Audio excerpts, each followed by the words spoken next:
bem-vindos a mais um vídeo do canal Conhecimentos da Humanidade. E hoje... Peraí, cadê os meninos? Os meninos, você não tá sabendo? Não? O Bruno, o Léo e o Otávio foram viver mais uma de suas aventuras, dessa vez pelo Egito. E enquanto eles estão lá, deixaram a gente cuidando um pouquinho do canal. Eu sou Marina Jordá. E eu sou Rogério Bertoni, nós somos da editora Palimpsestos. E hoje a gente veio falar da Pamela Colman Smith, a ilustradora responsável pelo trabalho de um dos tarôs mais famosos do mundo. A gente está com uma campanha no Catarse para publicar a primeira obra reunida da Pamela no mundo inteiro, e até o final desse vídeo você vai saber o que fazer para poder apoiar. Você já ouviu falar no baralho Smith-Waite? Talvez você conheça como Rider-Waite. Lembrou? Esse é o baralho de 1909 que aparece na maior parte dos filmes, novelas, programas de TV, quadrinhos, quando se toca no tema sobre tarô. As imagens dessas cartas se tornaram grandes clássicos e influenciaram muitos dos baralhos que vieram depois, se tornando inclusive uma grande influência para a cultura pop. Mais de 100 anos se passaram sem que a artista que criou esse baralho recebesse os devidos créditos por ele. E é sobre ela que a gente vai falar hoje.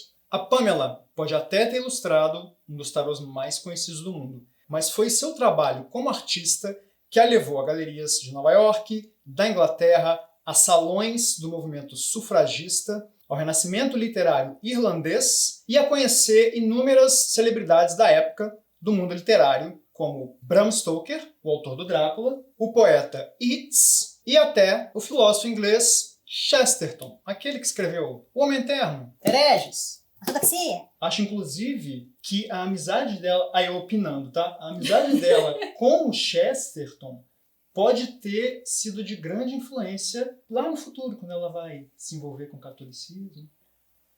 Apesar da Pamela ter sido criada como branca, muitos a viam de outra forma. Ela era descrita como uma other, uma pessoa estranha, esquisita, que não se encaixava muito bem. Às vezes ela era descrita como asiática, às vezes como birracial e muitas vezes até mesmo como negra. Ela também não seguia as regras de gênero daquela época, se vestindo muitas vezes com as roupas de teatro e sendo apelidada como Pixie pela sua querida amiga Ellen Terry.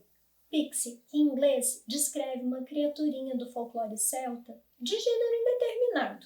O óbvio que a gente sabe é que a Pamela nunca se casou, ela também nunca teve filhos, e ela se relacionava muito com a comunidade LGBTQIA+, da época. Mas ao mergulhar nesse mundo maravilhoso da nossa Pixie, fica muito claro todo o encantamento que ela tinha por esse mundo feminino. Artista, feminista, poeta, folclorista, cenógrafa e, finalmente, editora, Pamela nasceu no final do século XIX, em 1878, na Inglaterra, em Londres, e morreu em Cornwall, também na Inglaterra, em 1951, aos 71 anos de idade. O pai dela era o quê mesmo? Ele era comerciante. Então, justamente pelo pai ser comerciante, é que ela ficou transitando ali, durante a infância, entre Estados Unidos, Jamaica e Inglaterra. Aos 15 anos de idade, depois de um tempo morando na Jamaica, ela resolve voltar para os Estados Unidos para poder estudar arte no Instituto Pratt, uma renomada faculdade de Nova York que tinha acabado de ser inaugurada. Lá ela desenvolveu as suas habilidades artísticas sob a tutela de Arthur Wesley Dahl, um influente pintor, ilustrador e fotógrafo da época. E foi justamente o Dahl que apresentou para Pamela as tendências e influências do pensamento e dos movimentos artísticos que rolavam ali na época, inclusive o simbolismo que a gente pode ver presente em praticamente toda a obra dela. Inclusive na assinatura dela. E depois de passar ali mais ou menos 4 anos estudando no Instituto Pratt, aos 19 anos a Pamela abandona os estudos. Foi quando a mãe dela faleceu e pouquíssimo tempo depois ela volta para a Inglaterra e ela perde o pai, aos 21 anos. A Pamela ficou bastante popular com suas apresentações ao vivo de contos folclóricos jamaicanos na Inglaterra e nos Estados Unidos. Ela usava o dialeto da ilha para capturar esse poder dramático das histórias. Que ela inclusive levou para a literatura quando ela escreve os 2 livros dela de folclore, que é o Anansi Stories e o Tintim. Ela escreveu esses 2 livros, ilustrou mais de 20 outros livros e inúmeros artigos. Ela coeditou uma revista chamada Broadsheet, de 1902 a 1903. E depois ela seguiu o próprio caminho, criando e editando sozinha o Green Chief, de 1903 a 1904. Ela criou e dirigiu uma editora com o mesmo nome da revista, Green Chief Press, se concentrando na publicação principalmente de mulheres escritoras. Agora a coisa começa a ir para o outro lado. A Pamela dizia ali quando criança que ela tinha uma certa paranormalidade relacionada basicamente à clarividência. E depois de visitar a Irlanda ali pelos 23 anos, ela afirma que esses eventos começam a voltar, especialmente na forma de visões sonoras. Aquilo que a gente conhece como sinestesia. A cantora Lorde, vocês devem saber, ela compõe a partir das visões sonoras que ela tem. Eu não sabia, eu fiquei sabendo disso agora. Mas a relação da Pamela com o misticismo e com o ocultismo fica muito mais evidente ali, mais ou menos em 1901, quando ela se envolve com a Golden Dawn. E foi justamente por meio dessa ordem que a Pamela conheceu o Arthur Edward Waite, o ocultista e poeta responsável por convidá-la para fazer o tarô. E embora a ideia de produzir um tarô tenha vindo do Waite, as imagens icônicas que a gente conhece são todas fruto da genialidade da nossa querida Pamela. Mas apesar disso, quando o baralho foi lançado em 1909, a única referência à sua autoria era a assinatura dela em cada uma das 78 cartas. Um monograma formado com as iniciais do nome dela, PCS. Mas por que o baralho não leva o nome da Pamela, e sim o nome de Rider-Waite? Rider era o cara que tinha a prensa da editora usada para poder lançar as cartas. Então o Waite simplesmente omite o nome da Pamela, cita ali num rodapézinho no folheto. Ele cita o nome dela no folheto? Não. Não? Ele não cita o nome dela no folheto? Não tem lugar nenhum.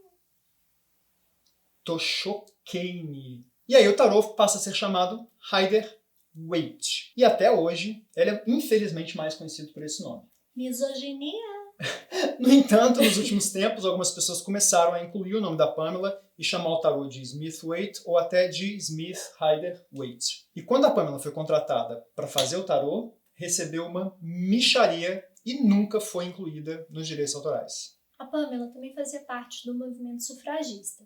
Ela criava os cartazes, os postais e também ajudava as mulheres da classe trabalhadora a participar dos comícios sufragistas. Além disso, sabe-se que ela foi presa pelo menos uma vez. A maior parte das histórias que a gente sabe são por conta das cartas que ela escrevia para os amigos, para os galeristas. E essas cartas são a melhor fonte que a gente tem hoje em dia para entender a potência que foi essa mulher. De espírito livre e incontrolável, que a manteve sempre em posição de luta por equidade. Se você quer saber um pouco mais sobre a vida e a obra dessa artista maravilhosa, acesse esse link que está aqui e vem conhecer a campanha para lançar esses 2 grandes livros sobre a Pamela. O primeiro é uma biografia publicada no ano passado, escrita por uma especialista em modernismo e literatura britânicas, A Elizabeth Fuller O'Connor, que é a biografia mais abrangente que a gente tem sobre a Pamela até hoje. O segundo livro é idealizado por nós, Rogério Bertoni e Marina Jordá. Se você conhece o livro do Espera que está aqui,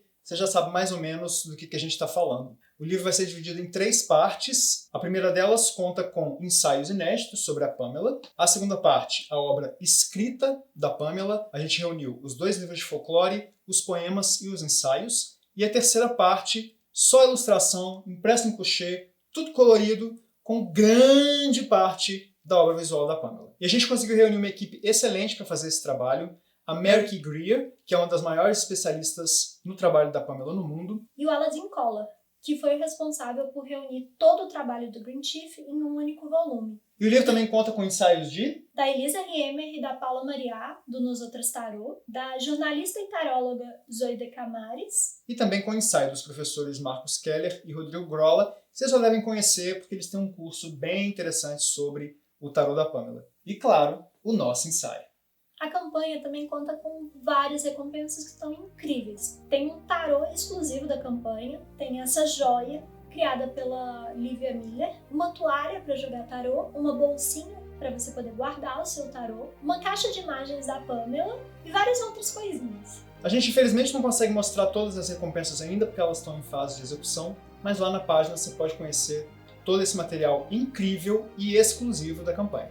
Então, vai lá conferir e apoia esse projeto. Um beijo grande e até o próximo vídeo. Abraço, meninos! Traz um papiro pra mim! Traz um gato egípcio pra mim!